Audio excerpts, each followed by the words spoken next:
ឆ្ងល់អ្នកដែលជុំជុំស៊ីផឹកកាន់កែវជុលផឹកថាលើកដាច់អ្នកខ្លះទើបតែចេញមកពីពេទ្យអង្គុយលេងបានមួយផ្នែកក៏លើកដាច់បើផឹកធម្មតាទៅវិថីចុះចាំបាច់បខំអីឲ្យលើកដាច់បើផឹកធម្មតាមិនសម្រេចផឹកតែលើកដាច់បាច់ឲ្យខ្ញុំទេណារាប់អានរាប់ចេញមកពីចិត្តកុំរាប់ហើយគិតតែលើកដាច់អ្នកខ្លះរាប់តែពេលស្រវឹងពេលស្វាងស្ងាត់ឈឹងព្រោះមិនបានលើកដាច់ល្ងាចឡើងដឹងតែទេហើយគ្នាអាំងមន់អាំងទាទិញស្រារួចស្រេចពេលផឹកតាំងអង្គុយវែកញិចអ្នកណាលើកមិនដាច់បាច់រាប់អានទេណា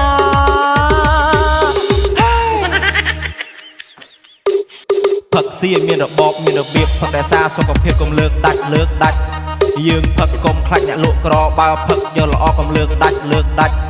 ជុំគ្នាគឺដើម្បីសប្បាយកុំបង្ខំគ្នាឡើយឲ្យលើកដាច់យើងផឹកចង់មានអ្នកចោចែក